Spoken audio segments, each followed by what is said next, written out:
actually constitute our character. And according to our character, we do things. And whatever we do also affect our character. They are interrelated. Mutually they enrich. So Nachiketa knew very well that heaven is not end of happiness. So he asked for the third boon. That's a very famous verse in the text. The verse is this, I shall explain in English. Eyam predi vichikitsa manushe asti tyege na ayam asti dijayege edad vidya manusishtastvayaham varanam mesha varastritiyaka. The translation is this. Well, I want to ask you this fundamental question. What is the mystery of human existence? What is the mystery of death? And what is the mystery of life? Some people say, with this death, with death, everything comes to an end. When this body perishes, that is the end of the story of human existence. And there are many other people who tell you, well, something continues to exist. Something continues to exist. In fact, belief in the continuity of human existence is the greatest, is the most solid foundation of ethics and morality. It has been so for many centuries in many religious traditions. Plato believed in law of karma and in rebirth. Neoplatonists like Philo and Plotinus believed in law of karma and rebirth. They believed in cyclic existence of the cosmos and also cyclic existence of the human life, individual life. So, we'll come to that later on another occasion. So, Nachiketa puts this question. Some people say, when I die, this is the end of the journey. Nothing more is left. So, according to some other thinkers, something continues to exist, even at the time of death. Please teach me this mystery. Nachiketa is actually asking for an explanation of the mystery of death. But remember, the answer to a question on the mystery of death and the answer to the question of the mystery of life are the same. Because what is death? Death is the end of this life. So the answer to both the questions can be the same. In answer to this question, the Lord of Death, who is a teacher in this particular philosophical work, gives a long exposition of the ultimate truths of yoga philosophy and Vedanta philosophy. In short, he tells Nachiketa, this body comes and goes. This mind also is not eternal. So mind is always a kind of in the form of a speculation. Intellect also changes. Anything which changes cannot be eternal. Now, only that can be called eternal, everlasting, which never changes.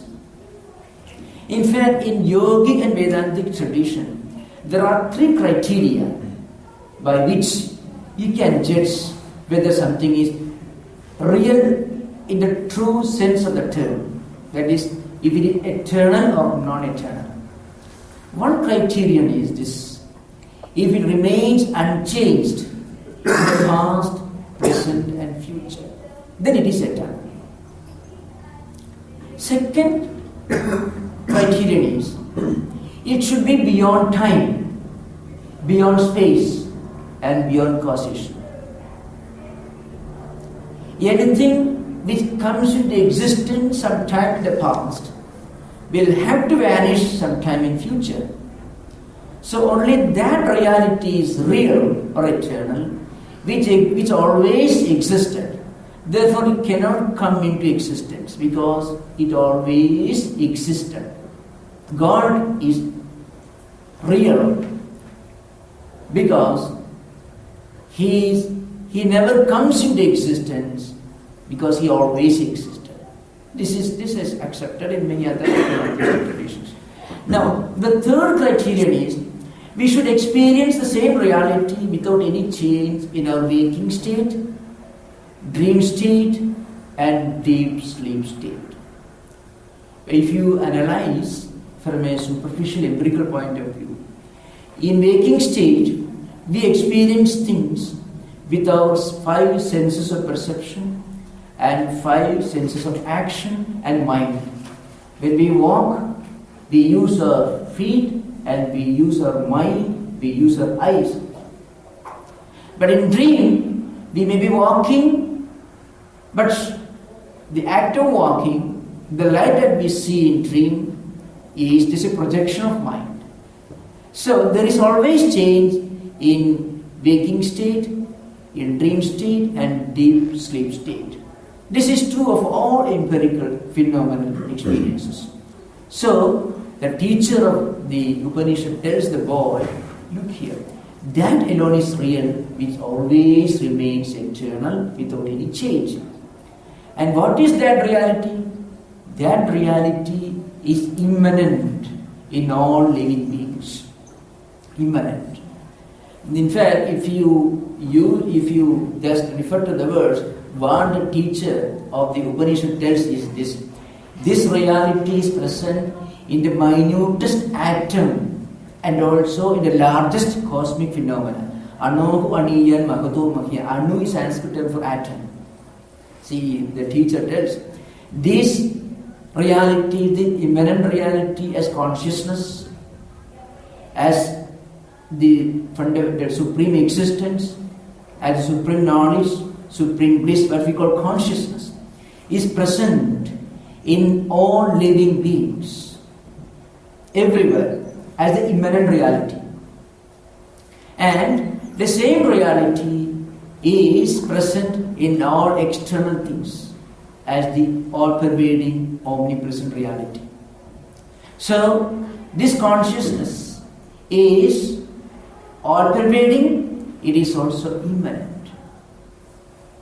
If a person dies, something leaves him, and even though his senses are perfectly alright, he cannot walk, he cannot see, something leaves him. What is that something? That is consciousness. And that consciousness makes him walk, makes him think, makes him live. So this consciousness is all-pervading. And it is also immanent, the indweller in all living beings. It is present in the most minute, the minutest of beings, and also in the largest, grandest of cosmic existence. The entire cosmos at the macro level is an expression of this consciousness. And all living beings also at the micro level is associated with this consciousness, which is the immanent reality residing in all living beings. And it is also transcendental. And how do we realize this? It's a path of yoga. How do we realize this? One important problem in the path of freedom is we often take the unreal for the real and real for the unreal. Put in another language, every moment our mind is being dragged towards external objects.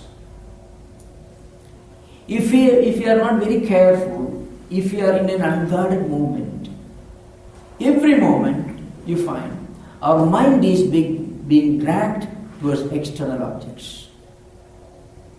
Now, human beings can pause for a moment, think, and check and prevent the mind from being dragged into external objects.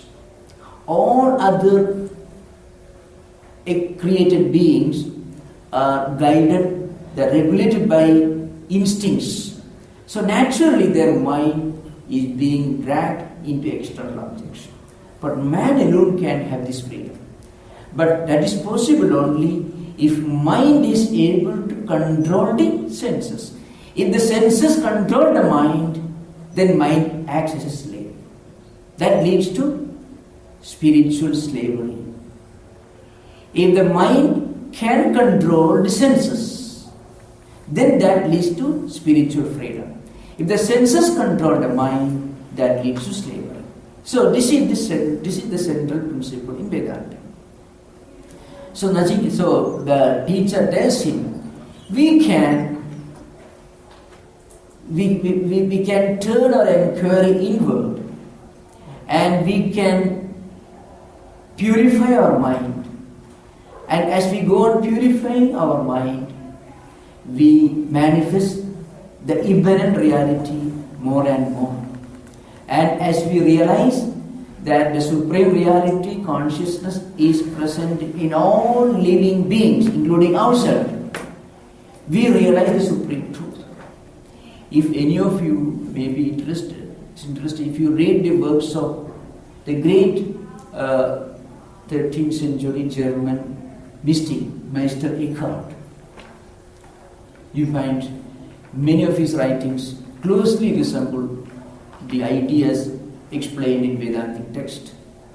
The reality is beyond words. God cannot even be called God, because if you name God, you are defining it. So God as a supreme reality is beyond the word God. So it is an intuitive experience. And that's the true purpose of religious life. Such ideas you find, which are found in the Upanishadic text. So, Yama tells Nachikheta, the purpose of human life and the path to freedom is to experience this immanent reality within. And this is possible by doing good deeds, by speaking good words, and by thinking good thoughts. There are different paths, which we call yoga, which take us to this freedom, depending upon the spiritual seekers and aspirants. 4 paths are normally prescribed in yogic tradition.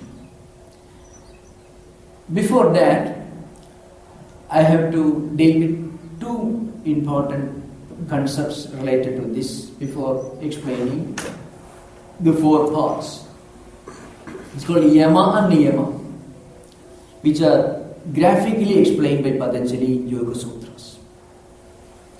Patanjali says there are 10 disciplines. Patanjali was a great writer of Yoga Sutra, in which he gives a description of the different steps for a yogi to practice. So he speaks of 10 disciplines. Some disciplines are general disciplines, some are specific disciplines. The first discipline that he insists on is ahimsa, which we call non-violence. The first one, non-violence. One should be able to practice violence mentally, physically, and also verbally.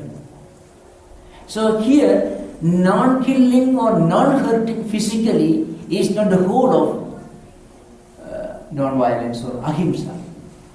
Even the very idea of violence is to be avoided. It becomes violence. There is no distinction between a violent thought and a violent deed, so far as a spiritual seeker is concerned. So, non-violence or ahimsa is a total philosophy of life. Because this ideal is based on the intuitive experience that the entire creation is one spiritual family, one human family. There is no distinction. The whole creation, the whole existence is one. Unity of existence from a spiritual point of view, not from a conceptual point of view or an ideological point of view, but from a spiritual point of view. Because we experience the entire humanity is spiritually one. And this is the sign of a great spiritual seeker. Either he believes in a God, is a devotee of God, or is a great philosopher, seeking the supreme truth. Whatever may be his position, the experience of the entire creation in himself, the experience of the presence of the entire creation, universe in himself, and the experience of the presence of himself in the whole creation. This is the sign of the highest devotee of God and the highest yogi, and also this is the sign of a person who has attained spiritual freedom, because it is based on the idea of non-violence. The creation is one, existence is one. Even non-believers in God have a place in God's empire. That is the special characteristic of this Vedanta philosophy. So, the first principle is non-violence, based on not a philosophy but experience of the fact that creation is one, existence is one. So, it's not only philosophical concept, it is also highly humanistic concept. It's a kind of universal spiritual humanism. Creation is one, existence is one. Not only human beings, the animal kingdom also. So, one should be completely free from any thought, word or deed related to violence. This first one. The second principle with Patanjali, the great teacher of yoga, prescribes is truthfulness. These are all interrelated. If a spiritual seeker gets really well established in one of these five first set of first disciplines, he gets equally well established in all other four disciplines as well. So Satya. What is Satya? Satya actually means truth, truthfulness. Keeping mind, that is thought, word and deed in one line. What we think, that we do, and the same thing we speak. This is truthfulness in its most perfect form.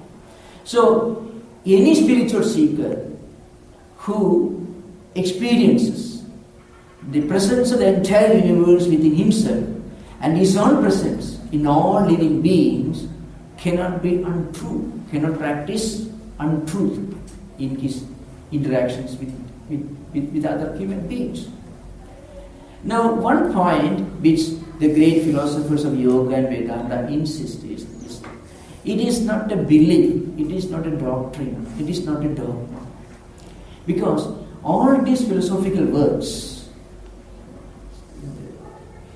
emphasize one point: we cannot explain the supreme truth. We can only experience supreme truth. We can only realize the supreme truth. All these books, the book which I mentioned earlier, Tattwamayananda, all these are philosophical works. One point which they insist, they repeat again and again is, all these books are very useful for us to understand the wrong conceptions so that we can avoid them. But the real truth, the real experience is to be experienced, and experience can never be explained. Experience is beyond words. Even if you drink a cup of coffee, the taste of coffee cannot be cannot be explained or defined or described. It's beyond words. So spiritual experience is beyond books, beyond words, beyond rituals.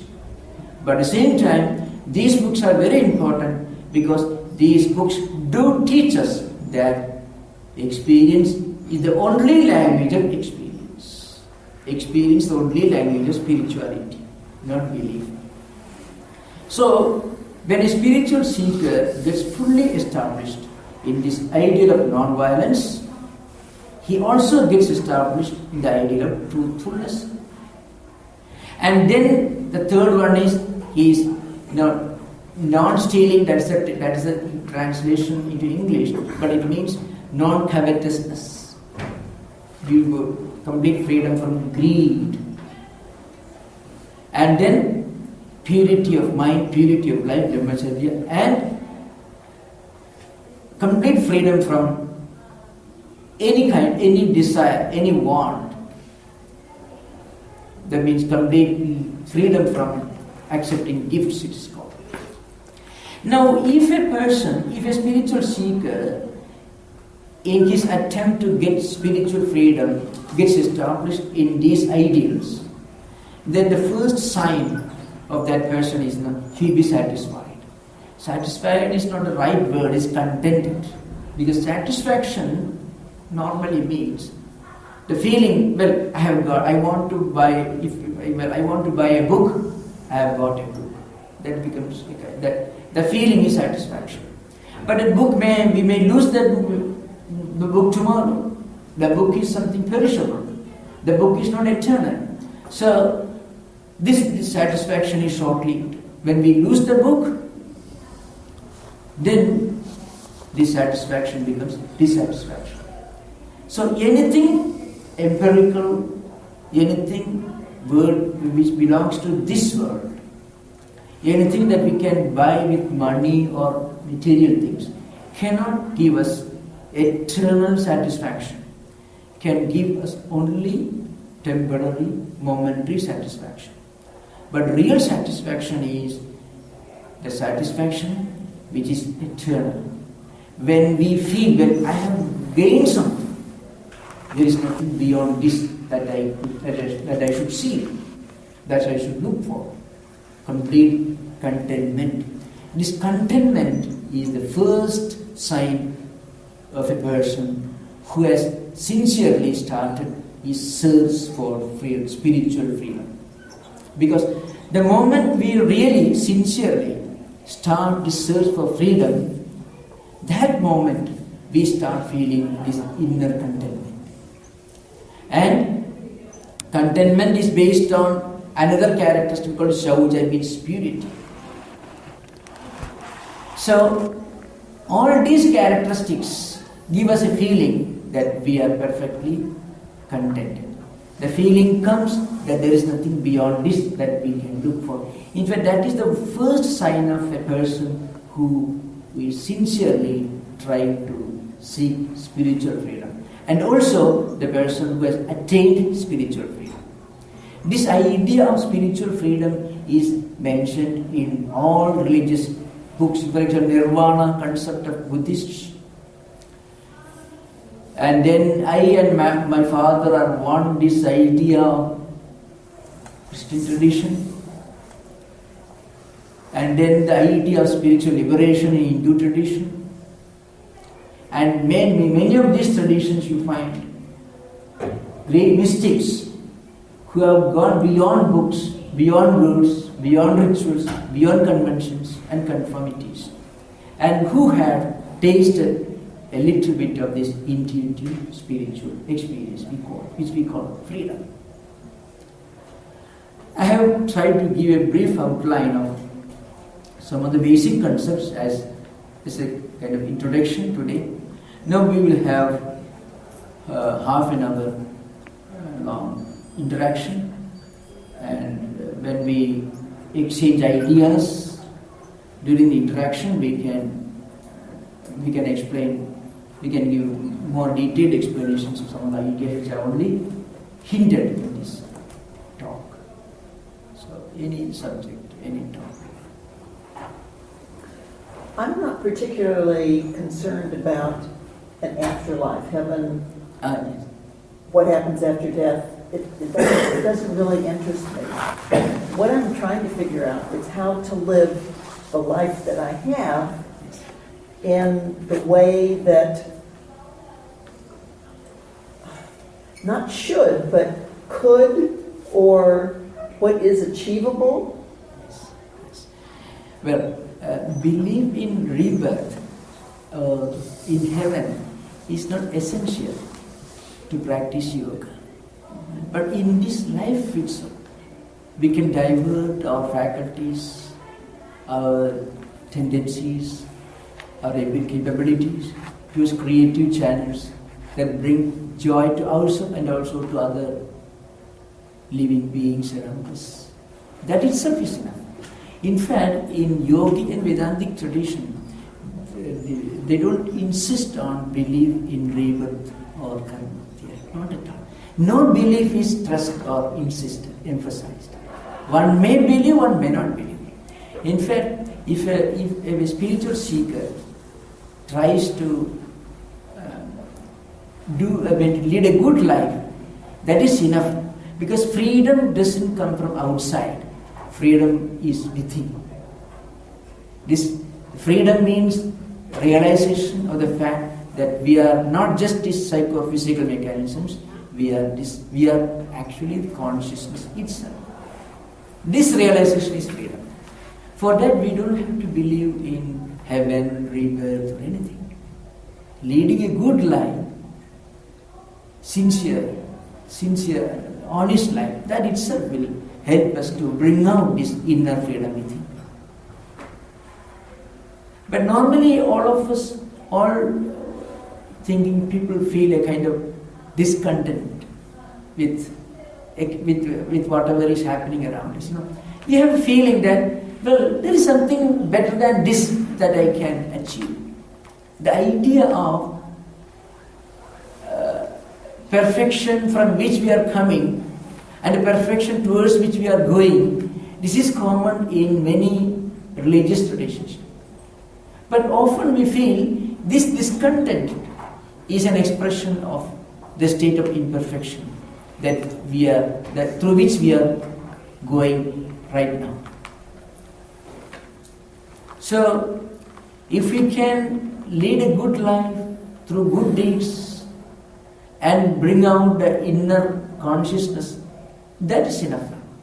Because freedom cannot and doesn't come from outside. Freedom is within. We are inherently free. Then why do we feel that we are not free? That's because we forget the fact that we are free.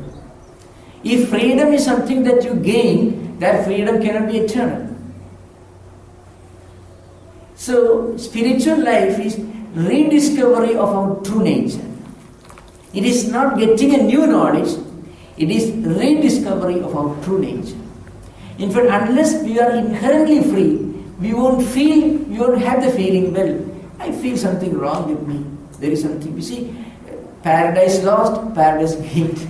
In all religious traditions, mystical traditions, you find the concept of perfection at the beginning, and then the idea of falling away from that state of perfection, losing that state of perfection.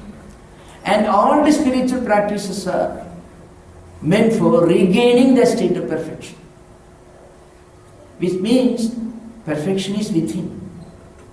So, any sincere spiritual seeker who may not believe in any religious traditions, who wants to lead a good life, through that you can find many people achieve spirituality. Gandhi, for example, Mahatma Gandhi.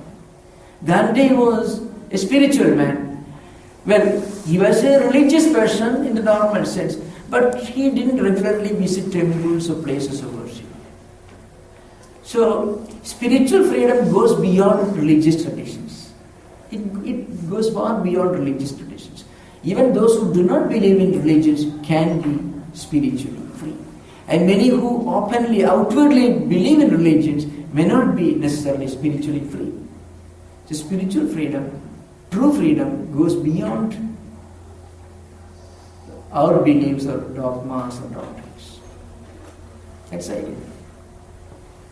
Many great men who led very good lives in this world, highly spiritual, not necessarily believers in any conventional religious traditions. Many were believers, many were not believers. Because spiritual freedom goes beyond religious convictions.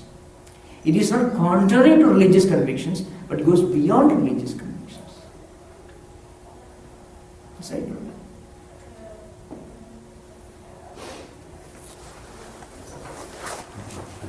What do the teachings tell us about, maybe this is something in future lectures, about the proper balance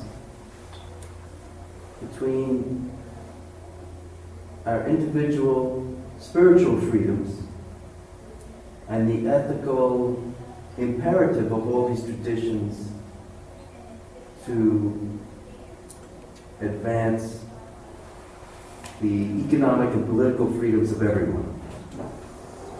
So, economic freedom, ethical freedom, political freedom, they do have a place. They do have relevance, no doubt about it. But even in countries and societies which are economically free, politically free, and socially free, enjoying a lot of social freedom, political freedom, there are great thinkers and seekers who look for a higher type of freedom. And then there is another ethical idea behind, Well, as I said earlier, religion, conventional religion cannot enforce ethics and morality on a society. Suppose somebody tells you, well, I don't believe in God, I'm ready to go to hell. What's the basis of ethics for such a person? Humanism. Interaction, social, cooperative. So, but then there is a higher ethical principle. Humanity is one. Creation is one.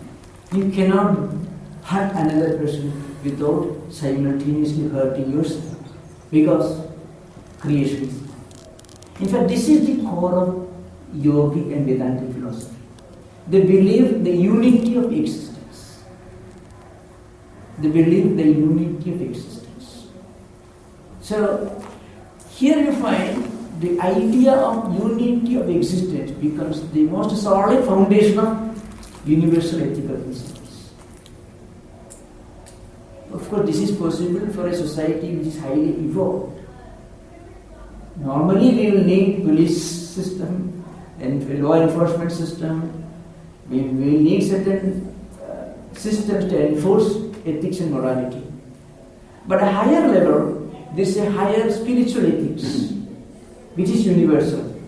It is not, which is not based on national constitutions, laws.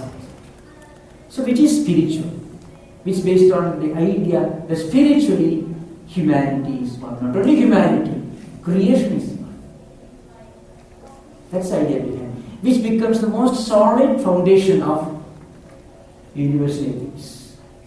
But this, as I said, this is possible only for a society or a nation which is highly evolved. So only great mystics, the world is produced, and also those who are non-mystics but who led very good life, they practiced some kind of universal ethical principles. As I gave the example of Gandhi, Buddha. Buddha did not believe in God. Buddha was not an atheist, but he was an agnostic. He didn't worry much about metaphysical or spiritual ideas.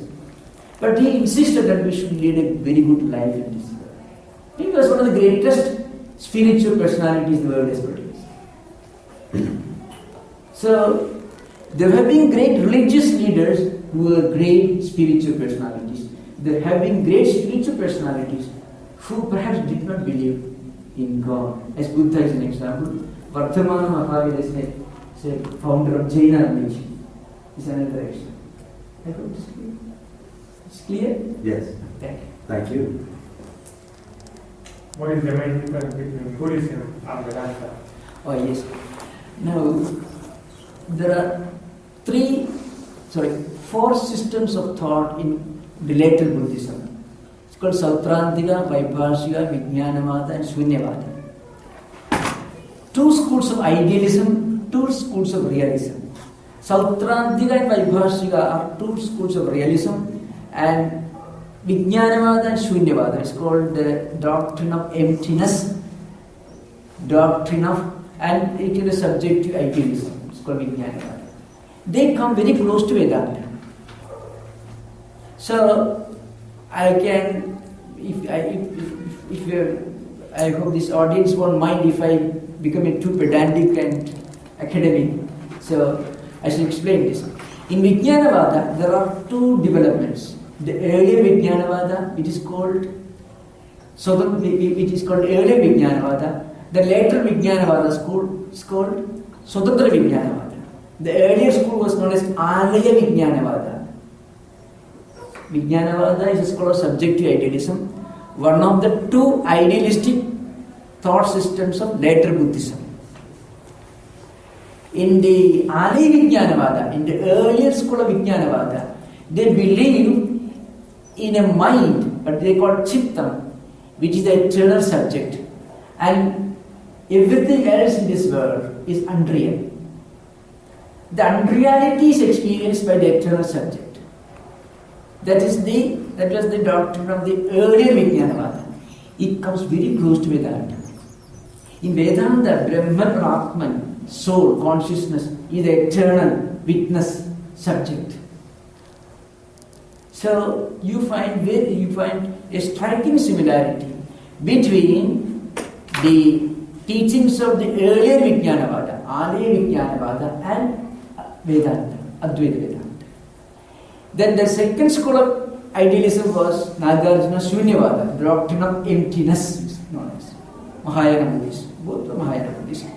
Their teachings come very close to Vedanta, but Nagarjuna, the author of the fundamental book of the doctrine of emptiness, took a negative turn. He says Shunya is the ultimate reality, but Shunya is empty. So who enjoys the blissfulness, the nirvana? So that question was not answered. But earlier Vijnanavada, Adi Vijnanavada, comes very close to Vedanta, comes to Advaita. The later Vijnanavada, Swamitra Vijnanavada, it belongs to Asanga and others, later Vijnanavadins. They said subject and object both are unreal. So that became vulnerable. That's a departure from Vedantic tradition. You know, it's clearly? Thank you.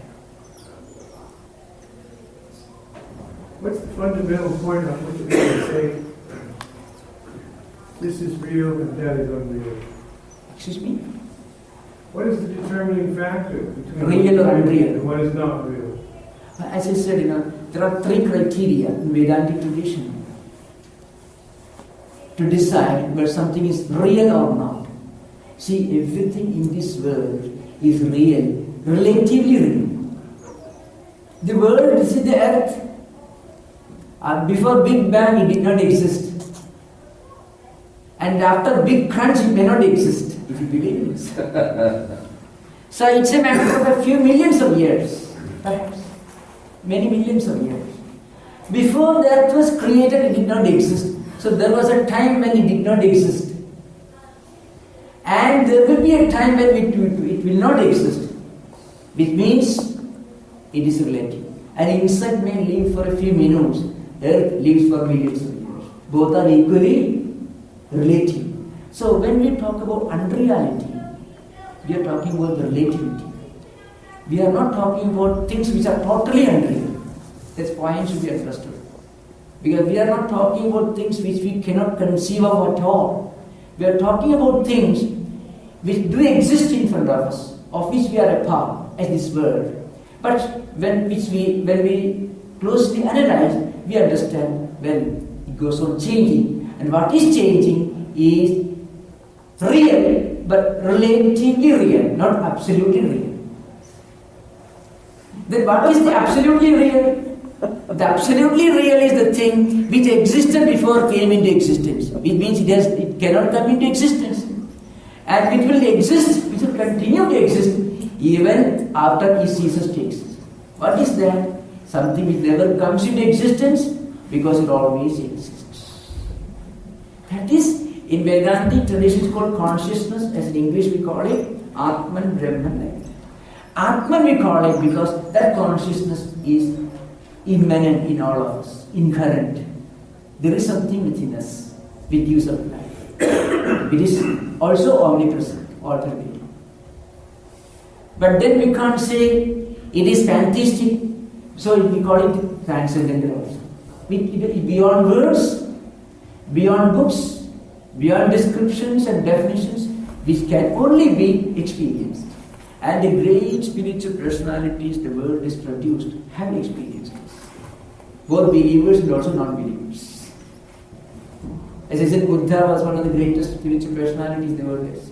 He experienced this. So there are three criteria.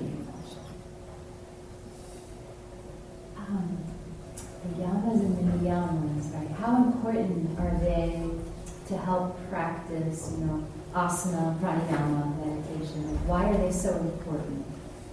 And do you have any recommendation on how to teach them to other people? Oh yes. Okay. There is a very important question for any student of Hatha Yoga, yoga asanas. See, one point that is stressed is, that is emphasized is this: when we practice yoga asanas, we generate energy. Our nervous system, body system, but mind also gets energized, invigorated. If you do pranayama, still much more energy generated. We become more active. Now, if we practice yogasanas and pranayama before getting fully established in non-violence, what happens? This extra energy and heat generated will make us violent. You see, if you give a lethal weapon to a person who is naturally violent, he becomes much more destructive. And again, if a person practices this yogasana and all that pranayama, especially pranayama, before getting fully established in non-stealing or contentment, he may become greedy. And if he practices all this before he is established in some kind of self-control, he may become a profligate. And see, that's why Patanjali and the commentators on Patanjali Yoga Sutras, Bhoja Vritti and Vyasa Bhashya, both are the important books. And also some of the commentators on two books related to Hatha Yoga, Kherata Samhita and Hatha Yoga Pratipika. They insist that one should be very careful by practicing any asana which involves inversion of the body. Sirsasana, for example. Blood will be flowed, blood flow of blood will become much more vigorous. So nervous system gets more energized. Now when the nervous system gets energized, our natural tendencies will become more active, they become hyperactive. So by the practice of non-violence, by the practice of non-stealing, by the practice of purity of life, we are blocking the doors through which the energy may flow towards negative channels. I hope it's clear. When we get established in non-violence, there is no scope for the extra energy to flow towards violent tendencies. See, so the flow of energy towards violent tendencies, into undesirable channels, will be blocked or prevented by getting established in the idea of non-violence. So if a person becomes non-violent, then he can practice asana and pranayama, and this extra energy will help him to continue Ashtanga Yoga. Yamana, asana, pranayama, pratyahara, dharana, dhyana, samadhi. It becomes a fuel for the seeker which will take him to the last destination, samadhi. Otherwise, the seeker may fall by the wayside. He may have deviations because the extra energy produced by the practice of asana and pranayama may divert him and may make him deviate him away from the proper channel. I hope it is clear? Yeah.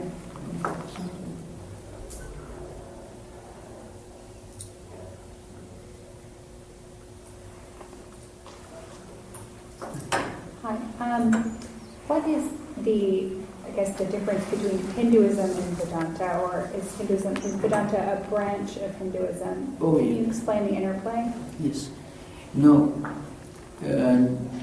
Vivekananda, who brought Vedanta to America, said once, for the highest flights of Vedantic philosophy to the lowest fetishism, the agnosticism of the Buddhists, the atheism of the Jains, each and all have a place in Hindus' faith.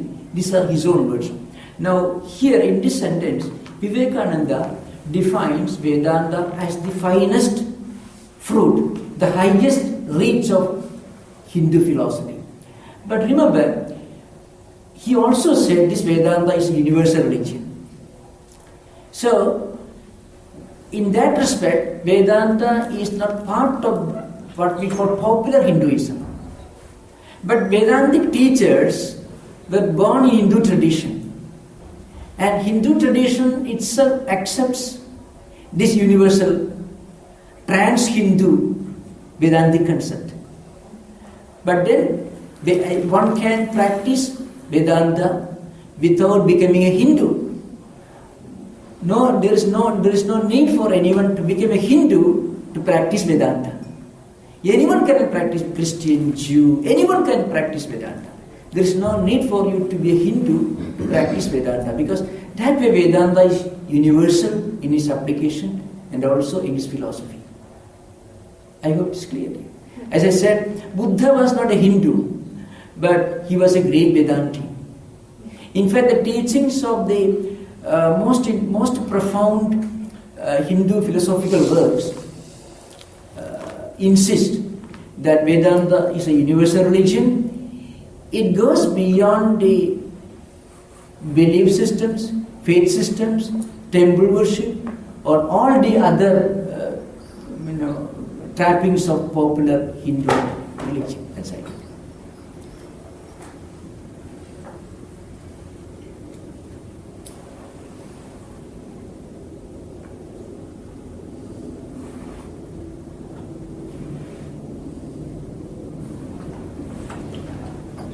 I'm not sure you finished the story of Nachiketa. I know. I will continue that.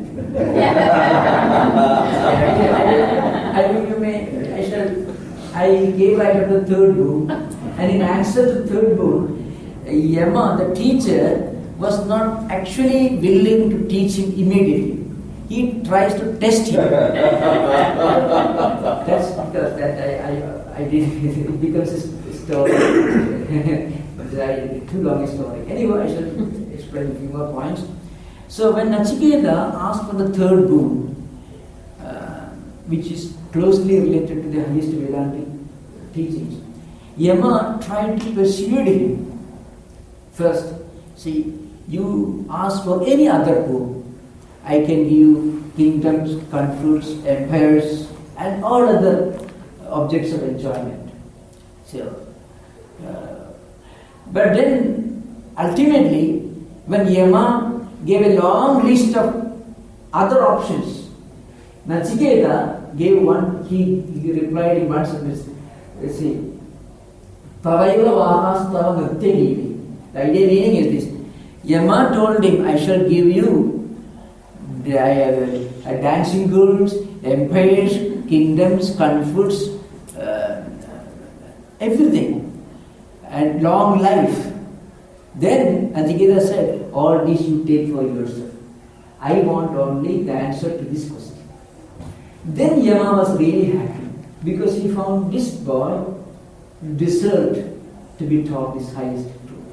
And then he taught him. See, he explained life. Atmanam vidhyam vidhi shariram ritham buddhim tu sarathim vidhi manapragraham.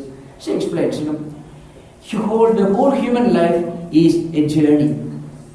You are traveling by a chariot. And